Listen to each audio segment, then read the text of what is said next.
जलती क्षमा देती है प्रेरणा रोशनी के लिए, बहती हवा देती है प्रेरणा जिंदगी के लिए, जीवन वो जो बने प्रेरणा किसी के लिए। प्रेरणा कार्यक्रम में आप सभी का हार्दिक स्वागत है। मित्रों, इस कार्यक्रम में हम कुछ ऐसी हस्तियों से आपको रूबरू करवाने जा रहे हैं जिन्होंने अपना संपूर्ण जीवन ईश्वरीय सेवा अर्थ अर्पित कर दिया, जिन्होंने न स्वयं अपने आप को ईश्वर के रंग में रंगा, बल्कि लाखों आत्माओं को आध्यात्म के पथ पर चलने के लिए प्रेरित किया। ये कार्यक्रम ऐसी ही महान विभूतियों को अर्पित है, समर्पित है। प्रेरणा।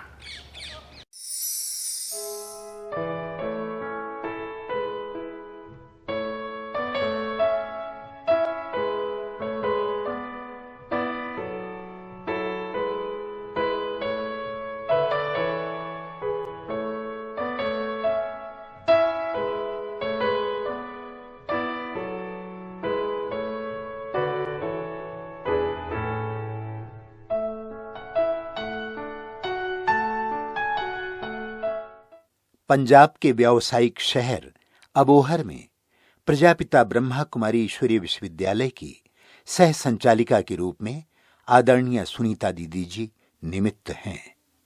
आपका जन्म सन 1962 में अबोहर के एक संपन्न एवं शिक्षित परिवार में हुआ। बाल्यकाल से ही आपको संगीत कला और पढ़ाई में विशेष रुचि थी। कुशाग्र बुद्धि के आधार पर आपने लौकिक पढ़ाई बीएससी बीएड तक पूरी की और फिर बैंक में जॉब किया। बड़ों का आदर सत्कार, ईमानदारी, सच्चाई आदि गुणों की आप प्रतिमूर्ति हैं। सन 1981 में अबोहर सेवा केंद्र पर आपको ईश्वरीय ज्ञान मिला और विशेष दादी चंद्रमणि जी की पालना प्राप्त करने का सौभाग्य मिला। सन 1983 में आप तपस्या भूमि मधुबन में अव्यक्त बाप दादा से मिली। सन 1987 से जन जन में आध्यात्मिकता की लहर फैलाते हुए आपने दीदी पुष्पलता व दर्शना दीदी जी के साथ विशेष सहयोगी बनकर अपनी ईश्वरीय सेवाएं प्रदान कर रही हैं। हमारे घर में हमारे माताजी और पिताजी दोनों टीचर थे और हमारे घर में ऐसा वातावरण था कि हमारे मम्मी इस ज्ञान में पहले से ही थे और हमारे अंदर कोई भी ऐसा अंधश्रद्धा का कोई भी संस्कार नहीं था। ऐसा अनुभव होता था कि हमारे भक्ति का जो संस्कार है वो पूर्व जन्म में ही पूरा हो चुका। कहीं भी अंधश्रद्धा या कोई मूर्ति पूजा या कुछ ऐसा वो कोई भी संस्कार नहीं था। बचपन से ही ऐसा शांत मूर्त गंभीर रहना संस्कार था। पढ़ाई में बहुत शौक था। छोटेपन से ही ये रिकॉर्ड होता था कि स्कूल में हर क्लास में से मुझे फर्स्ट आना है। कहीं भी घूमने फिरने के लिए लेके जाते तो लौकिक में ये कोई संस्कार नहीं था। कहीं आना, कहीं जाना, कहीं घूमना, कहीं ऐसा संस्कार नहीं था। तो धीरे धीरे ऐसे करते करते जब थोड़े बड़े हुए तो हमारे लौकिक माता जी कहने लगे कि आप शिव बाबा को याद किया करो। तो हम कहते थे ये परमात्मा पिता को याद करना कोई दिखाने की चीज़ नहीं है, हम उसको अंदर ही अंदर याद करते थे। लेकिन अंदर ये एक ऐसा संकल्प था कि मुझे वो संसारिक जीवन नहीं जीना। भले उस समय ये इतना नहीं पता था कि हम इस ईश्वरीय विश्वविद्यालय में आकर अपना जीवन समर्पण करेंगे, लेकिन अंदर ये संस्कार था कि पढ़ लिख कर अपने पाँवों पे खड़ा होना है, लेकिन वो दुनियावी जीवन नहीं जीना है। तो धीरे धीरे जैसे ही हम अभी बीएससी कर रहे थे तो हमारे घर के पास बिल्कुल ही एक ही दीवार के सेंटर था, ब्रह्मा कुमारी ईश्वरीय विश्वविद्यालय था। वहाँ सिंधी बहनें रहती थी। जैसे हमारे लौकिक माताजी ज्ञान में चलते थे तो जब कोई भी चीज़ वहाँ सेंटर पे देनी होती, कुछ भी जाकर कहना होता, हम छोटे बच्चे होते थे तो हमें भेज देते थे। लेकिन वो सिंधी बहनें थी, हमें उनकी लैंग्वेज कम ही समझ आती थी, लेकिन फिर भी जाना अच्छा लगता था। तो जैसे ही सन 1980 में ये पुष्प दीदी जी इस अबोहर के सेंटर में आए तो ये बहुत स्नेह प्यार करते थे, बहुत प्यार से पालना करते थे। धीरे धीरे रोज हमें बुलाते थे कि आप आश्रम पे आया करो। तो मेरे अंदर बहुत ऐसा संस्कार था कि मैं बहुत मना रिजर्व नेचर में थी, किसी से ज़्यादा नहीं बोलना, गंभीर रहना, कुछ इस तरह के संस्कार थे। तो मैं क्या करती थी कि सुबह 3:30 बजे उठ के, जैसा हमारा घर और सेंटर साथ ही एक ही दीवार थी, तो 3:30 बजे उठकर जाकर नीचे से बेल बजानी और दीदियों ने गेट खोलना और हमने अमृत वेले का योग वहाँ बैठ के करना। शुरू से ही योग बहुत अच्छा लगता था। योग में बहुत रुचि थी, बहुत आनंद आता था योग में रहकर। ज्ञान की इतनी गहराई तो नहीं थी, ना ही इतनी उस समय थी। तो धीरे धीरे करते करते दीदी ने मेरे अंदर बहुत उमंग उत्साह भरा, स्नेह से ऐसी पालना दी कि मेरा बहुत आकर्षण होने लगा आश्रम की तरफ जाने का। जैसे ही कॉलेज से आना, आते ही सीधे वहाँ सेंटर पे चले जाना और वहाँ रात को दीदी के पास ही सोना, बहुत अच्छा लगता था ऐसे।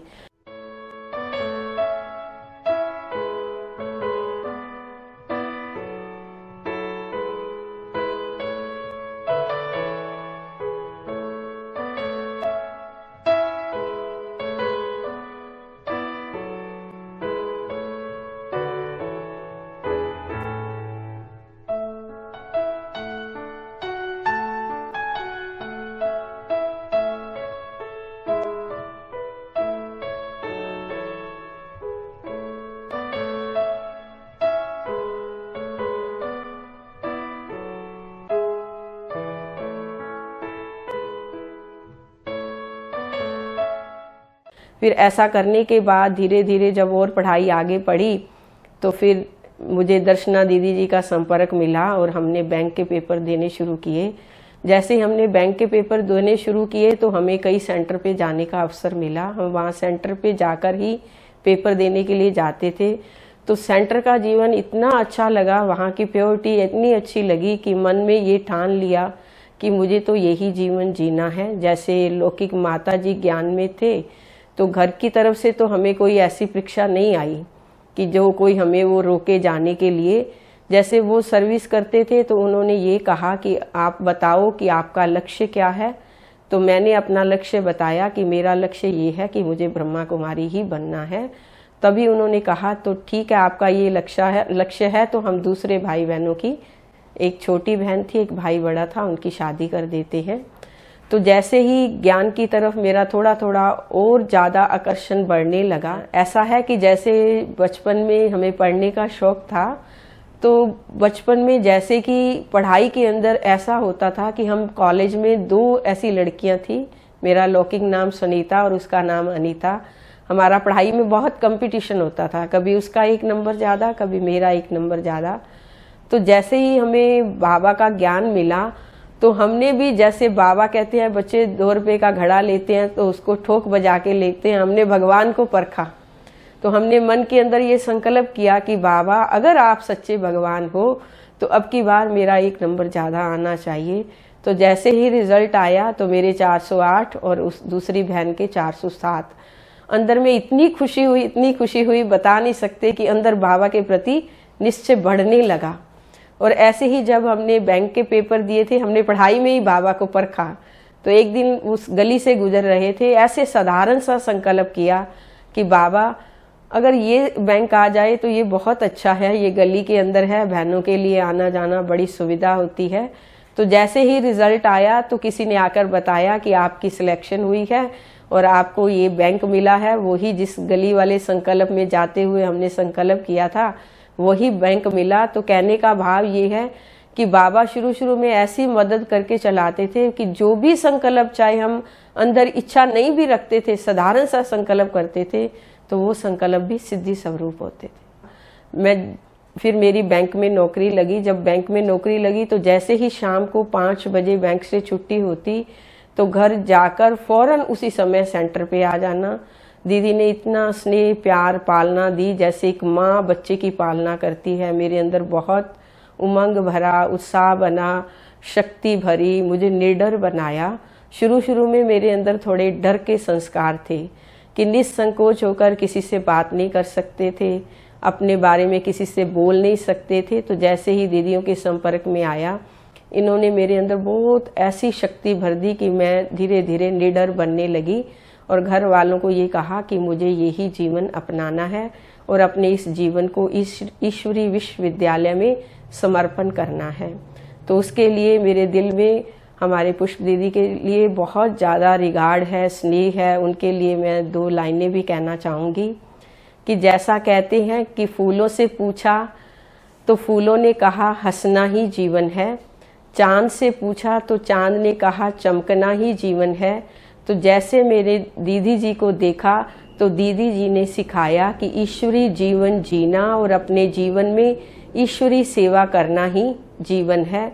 तब से लेके मैंने अपने जीवन को इस ईश्वरी विश्वविद्यालय में समर्पण किया और इस ईश्वरी विश्वविद्यालय में आकर जैसे ही हम दीदियों के, बड़ी दीदियों के संपर्क में आए तो बहुत कुछ हमें सीखने को मिला कि अपने जीवन को एक्यूरेट कैसे बनाएं, अपने जीवन के अंदर पंक्चुअलिटी कैसे धारण करें। तो दीदी जी बताते थे कि जैसे बाबा ने हम बहनों को बनाया, बड़ों का रिगार्ड करना, उनके साथ संगठन में स्नेह प्यार से चलना, जो भी कोई बड़ा काम कहे कभी ना नहीं बोलना। हमें 16 कला संपूर्ण यहाँ ही बनना है। जैसे भविष्य में हम देवी देवता बनेंगे तो वो 16 कला को हमें अभी ही यहाँ धारण करना है अपने जीवन के अंदर। तो जैसा जैसा दीदी बताते गए हम वैसा वैसा अपने जीवन के अंदर धारण करते गए। तो जब हम बाबा से पहली बार मिले सन 1983 में, तो बाबा ने भी हमें यही वरदान दिया कि बच्चे जब आप बाप की छत्र छाया में हो तो सेफ हो, विजयी हो। तो हर समय वही वरदान हमें स्मृति में रहता।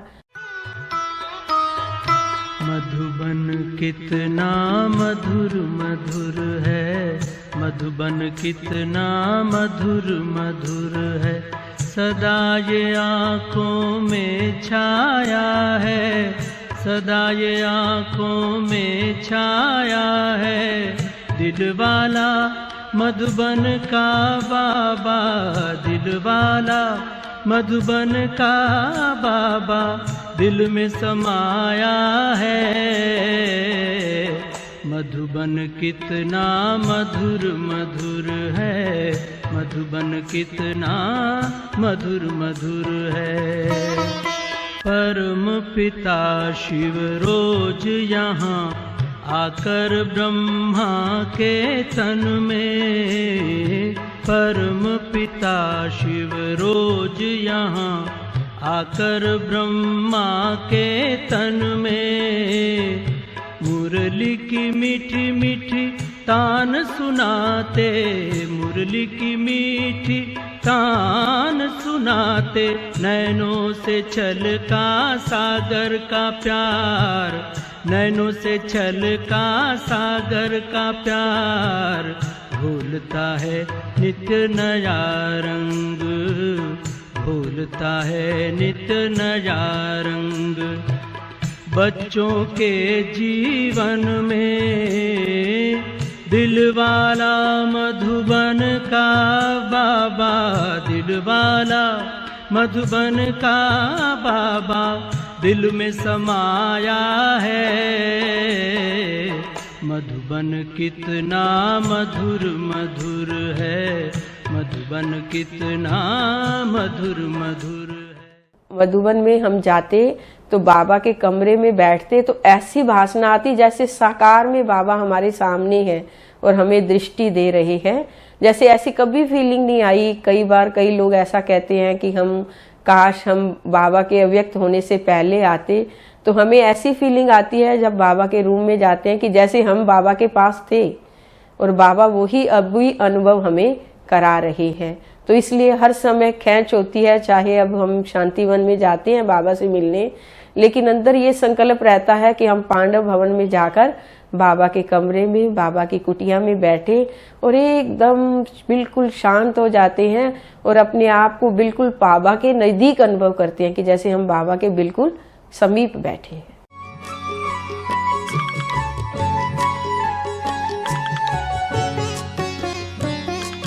याद आई फिर से आज, यादें मधुर मधुबन की, याद आई फिर से आज, यादें मधुर मधुबन की।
कि हमें जो भी कार्य करना है बाबा की छत्र छाया है, बाबा के वरदानों का हाथ हमारे सिर पे है। तो ऐसे धीरे धीरे करते करते आज बाबा ने लाकर हमें वर्ल्ड की स्टेज पे खड़ा किया है। अभी मेरे अंदर कोई भी वैसी डर की भावना नहीं है, अपने आप को बहुत शक्तिशाली समझते हैं। चाहे कितने भी हजार लोग बैठे हों, बोलने में कोई संकोच नहीं होता। उस समय सिर्फ बाबा का आवाहन करते हैं कि बाबा आप आ जाओ, तो बाबा आकर ऐसी सेवा कराते हैं। जैसे ही हम बड़े दीदी दादियों के संपर्क में आए, जैसे पंजाब के पहले इंचार्ज चंद्रमणि दीदी जी थे, जब उनके संपर्क में थोड़ा समय आए तो उन्होंने भी बहुत अच्छा वरदान दिया। तब हम इस सेंटर पे 3 ही बहनें रहते थे, तो दीदी हमेशा कहते थे आप त्रिमूर्ति हो, आपका त्रिमूर्ति का संगठन बहुत अच्छा है, सदा बाबा आपको ऐसा बल देता रहे। आज उनका वरदान ही फलीभूत हो रहा है कि हम तीनों बहनें आपस में बहुत स्नेह प्यार से चलते रहे और आगे भी उम्मीद है चलते रहेंगे। बाबा ने हमें विश्व कल्याण का जो टाइटल दिया है और बाबा ने हमारे ऊपर जो जिम्मेवारी का ताज रखा है और हर समय उसको याद रखते हैं कि हमें विश्व की स्टेज पर हैं और विश्व की हमें सेवा करनी है।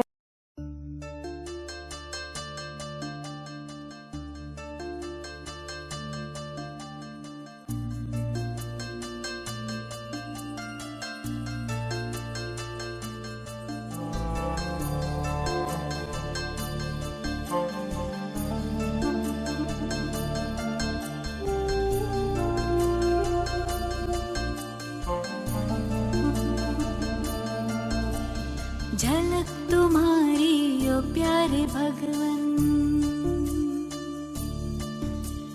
पलक में भर के दिखा रहे हम,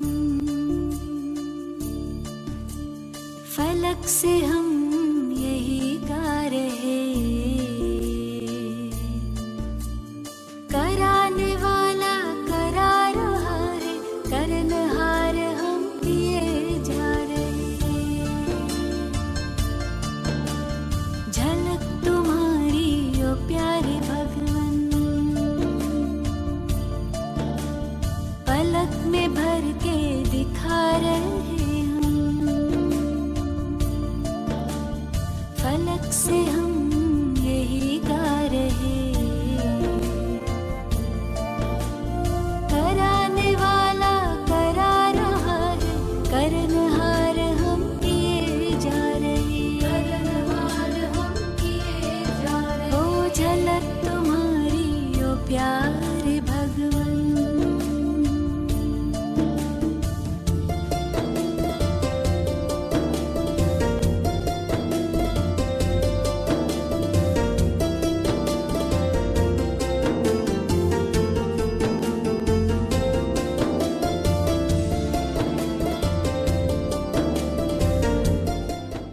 और एक जीवन के अंदर बहुत अच्छी ये धारणा रही कि सुबह अमृत वेले, जैसे हमारे दीदी जी कभी मिस नहीं करते, हमें भी याद है कि कभी हमारा अमृत वेला मिस नहीं हुआ।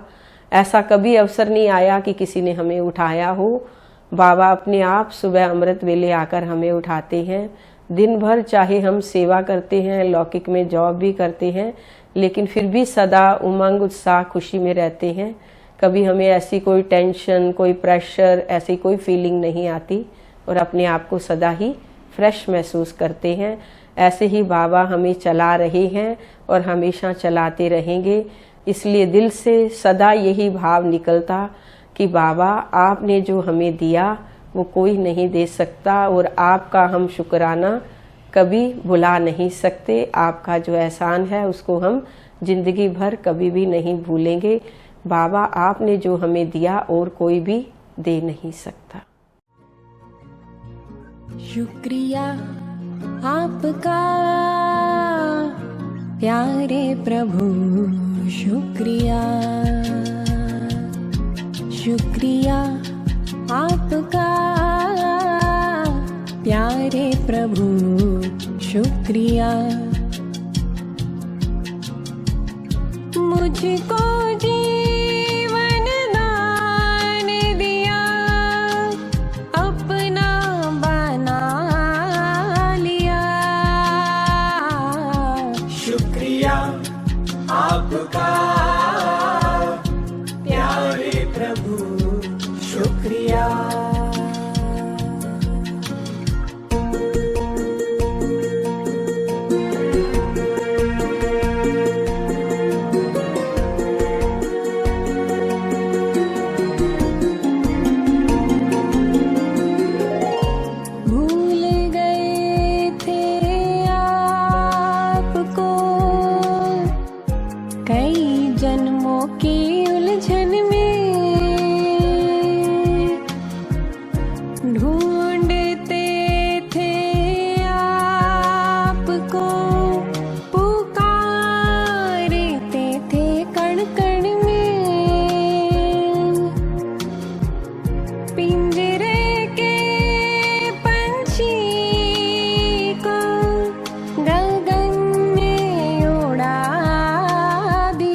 मार्गदर्शक सुनीता दीदी जी रहे हैं, क्योंकि वो बहुत ही सुलझे विचारों के और ज्ञान में प्रवीण हैं। समय समय पर उनसे ज्ञान की समझ के आधार पर मैं उन्नति को पा रही हूँ। दीदी जी से हमें ये प्रेरणा मिलती है कि जीवन में कैसे बैलेंस रखना है, चाहे स्थूल सेवा है, चाहे लौकिक सेवा है, चाहे अलौकिक सेवा है, तीनों का कैसे बैलेंस रखना है और खुश रहना है।